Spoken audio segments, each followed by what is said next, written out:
There was mist around the hill crest when Brian got off the bus, but as he walked up the tiny village's main street it began to disperse. A brook wound down through the fields and trees, past a row of houses and under the street. A footpath ran up along one bank. He stepped onto it and started walking towards the hill. It was always easy at first. The hill itself put Brian in mind of a frozen wave. It rose high, wide, and flat-sided from the landscape, with a crest, a long high escarpment, rather than a summit at the top. The land around it was the gentlest of slopes, at first. Steepening slowly but relentlessly, it wore you down, until finally you reached the hill itself, and the real punishment began. Brian's boots squelched in the mud. At one point a foot sank in up to the ankle, and he pulled it free with a curse. Behind him twigs scratched and rustled in the breeze. Only there couldn't have been a breeze. The air was still. Maybe it was whatever had made that noise.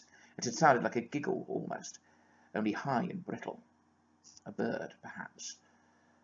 Brian scanned the bushes, trees, and high grass, but saw nothing. Not that someone couldn't hide there if they were small and crouched low enough. Just kids, probably, larking around.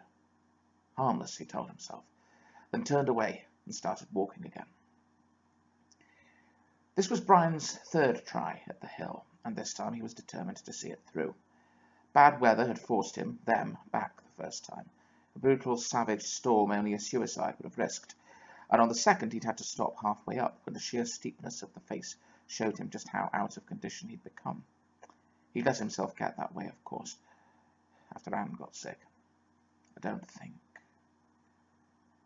Instead, he turned and looked back over how far he'd come. Already he could see a long way. The village spread out below him, and the green hills rose beyond. The land in this part of the county was rugged and wild, high ground scoured by winds and rain. Brian went a little further, till at last he decided it was time for a brief rest. He sat on a stile, unzipped his rucksack, fished out a bar of Kendal mint cake and a bottle of water. "Not bad, eh?" he said to himself, said to Anne. It was a habit he hadn't yet broken himself of, talking to her as if she was still there.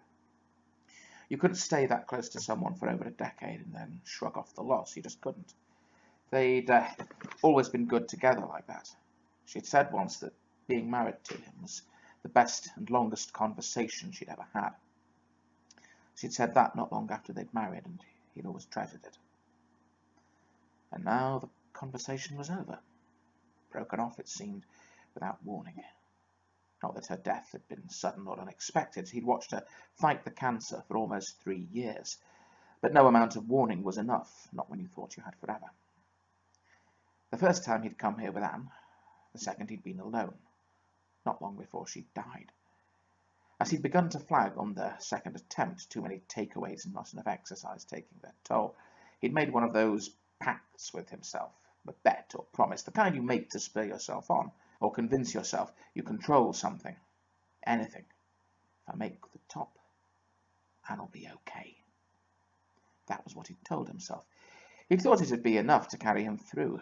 When he'd finally given up, exhaustion and breathlessness finally claiming victory, he'd been embarrassed and ashamed. He dismissed it immediately, of course. Reaching the top or not would make no difference to Anne. It was just a game with himself, nothing more. But even so, she'd died. She would have anyway, of course. By then it had been inevitable. He'd already known that. They both had. But still it came back to him in lone, unguarded watches of the night. That insistent itch of guilt that said, "You killed your wife." He shoved the mint cake into his cagoule pocket, all appetite gone. As he zipped up the rucksack, he heard again the rustle of grass. When he looked around, he saw nothing. The only movement was that of sheep in a nearby field. They were grouped against the dry stone wall, furthest from his position. One last straggler loped over to the rest. Their faint, querulous bleating drifted over on the cold, still air. Brian shrugged the rucksack back on. The wind at last began to rise, dark, staining the sky above, but he kept going nonetheless. He wouldn't turn back now. Anne had loved hill walking, especially in this part of Lancashire. But for some reason, although she'd always wanted to, she'd never climbed this hill. The closest she'd come was on that first attempt of theirs. In all the years that followed, they'd never made it back here. There'd always been a reason, somewhere else to go, something else to do, but then it was too late. All he could do was make the journey on her behalf, or try. But he hadn't even managed that, had he? Never mind making bets with himself to save her.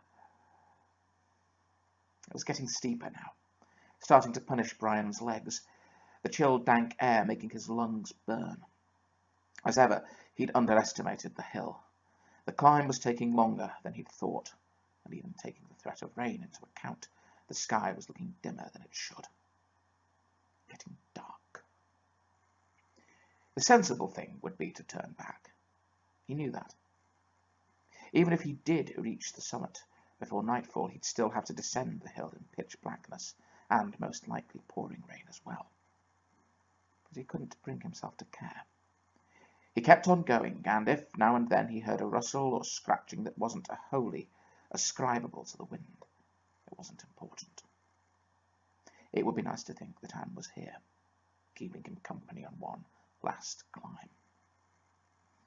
And if it wasn't her, it didn't matter. But would he know it anyway? He kept thinking of one of their last conversations, even though he didn't particularly want to. It had been only a couple of weeks before she died. She'd been in terrible pain, pumped full of morphine to combat it. As a result, she'd been rambling somewhat, so he'd struggled to follow her in full, but the gist had been what, if anything, would be left of her when she died. When the body was gone, what was left? What, really, made you who you were? Was there some essential version of her at 25 or 45 that had persisted? Were you the sum of your memories, your values?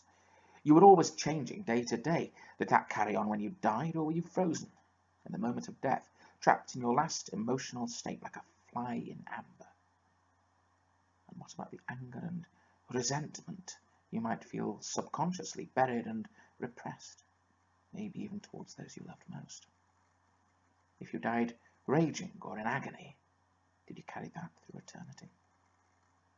He couldn't bear the thought. Anne didn't deserve that. Nobody did, but her least of all. The worst of it, the reason he hated the thought of that discussion, was that he'd told her about the stupid bet he'd made with himself, how he'd turned back. He hadn't looked at her when he'd said it. He'd felt ashamed, as if he'd failed her. Afterwards, he'd hated the weak, reedy chuckle that had come from his throat, even more than he'd hated knowing that he was trying to make her laugh it off too, tell him it didn't matter, trying to make her comfort him, even as she lay dying. Sometimes you saw yourself all too clearly. She'd been silent, her face blank, refusing to give the reassurance he'd sought. The silence before he'd changed the subject and moved on had been brief, but vast. He'd found other things to talk about, made her laugh again, however briefly, before the pain took it, and her, took everything away. But what if she died with that in her mind? That her husband, for all his talk, hadn't even been able to climb a bloody hill to save her. That in itself would be bad enough, but on the heels of that came a worse thought still. What might that anger have made of her in death? Brian snorted. Stupid. None of that was true.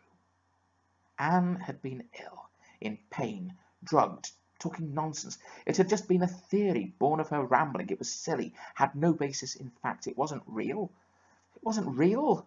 It wasn't... Brian turned. Behind him, in the fading light, the footpath wound down through the farmlands and dry stone walls. In the farmhouses, big sturdy boxes of biscuit-coloured stone. Lights had begun to appear in the windows, warm yellow glimmers like thimblefuls of melted butter. A sheep's faint, distant bleating drifted up towards him, but all else was silent and still. The wind had suddenly dropped, and The stillness was hungry and expectant, waiting for something to happen. Brian stayed still. He watched the bushes and the long grass, the dry stone walls, the distant farmhouses, waiting for something to move, waiting to catch it out. Because there was something out there, he knew. Something or someone watching him. But nothing moved. He glanced at a tall oak, its branches half bared by falling leaves, and went still. For a moment he thought he'd seen... No. Nothing. The tree was just a tree, its branches just branches, stiff and unmoving. But for all that, he went no closer. Didn't go and look to reassure himself. It was out of his way anyway. Besides, he was close to the hill now. One last effort and he'd be there. What came after that didn't matter. He'd deal with it then. There was a farmhouse, a dry stone wall, and a gate. Beyond that, the looming bulk of the hill. The ground steepened sharply as Brian went through the gate, sloping up to a flight of steps ascending the hillside. There might be an easier way up on the opposite side of the hill, but he knew this was the route he had to take, if he could. The sky was very dark, almost black now with cloud. The light was rapidly dimming. Brian went forward to the foot of the steps. They were made of the same biscuit-coloured stone as the farmhouses. He took a deep breath and began the last leg of the climb. The steps had to be at a 45-degree angle at the least. They felt almost vertical. He'd only managed a few before he had to stop and catch his breath. But then he carried on. Tiny dots of rain spattered his face. He turned and looked back over the land below. Down in the village and up the lonely lanes, streetlights were blinking on. "Nearly there, Anne," he said, turning back. "Nearly there. I'll do it this time." But it was no easier this time than it had been the last. Nearly halfway up, he collapsed onto his hands and knees, wheezing desperately for air, heart banging at his chest wall. "You bastard," he spat out of the hill. "You rotten, bloody bastard. Just have to try and stop me, don't you? Have to make sure I don't do it. Well, fuck you. I'll make it. I'll bloody beat you. I will. If I have to bloody crawl." And he had to. He was on his hands and knees, but he kept going, not caring about or even noticing the intensifying rain, the thickening dusk, or the white cowl of mist settling over the top of the hill. Not caring what he'd do at the end of his journey, how he'd get down, or if. That didn't matter now. Only that he made it. But he couldn't. His limbs were shaking, and they buckled, and he slumped down on the steps. He was only 50, 100 feet from the top of the hill, a fraction of the distance he'd already gone, but he couldn't do it. He couldn't go any further. A thin, wheezy sob escaped him. He looked up the slope. A white, fluffy cap of mist had engulfed the top of the hill. It looked soft and fluffy, but when it reached him, it would be damp and bitterly cold, leaching what little heat and strength he still possessed. The world around him greyed as the hidden sun died. The farmhouses' outlines were crumbling into the gathering dusk. Only the glow of their windows stood out. Sitting up, Brian looked down the steps, down to the foot of the hill. And on the churned and sodden turf, something moved. At first he didn't believe he saw it. It must be a trick of the light. No, it was there. Its body was patched and mottled with different colours, greens and browns and greys, so it blended perfectly with the terrain. Had it stayed still, he'd never have known. The thought came to him that it had let him see it, because it could now, because he had nowhere to go. When it moved, it scuttled. Though crouched on all fours, its narrow, spindly arms and legs were horribly long, like a spider's. It moved up the hill with a speed and fluency, despite the brittle rustling and scratching sound it made that mocked his slow, painful ascent. Its limbs stretched out either side of the steps, poising the swaddled, ragged lump of its body directly above them. It seemed to crouch there, watching him for a long time, before scuttling forwards again. This time, Brian knew, it wouldn't stop until it reached him. It had dry, matted, colourless hair that fluttered in the breeze like a dead bird's feathers. He couldn't make the face below it out in any detail, but as it closed in on him, he knew that he would, both before he died and after.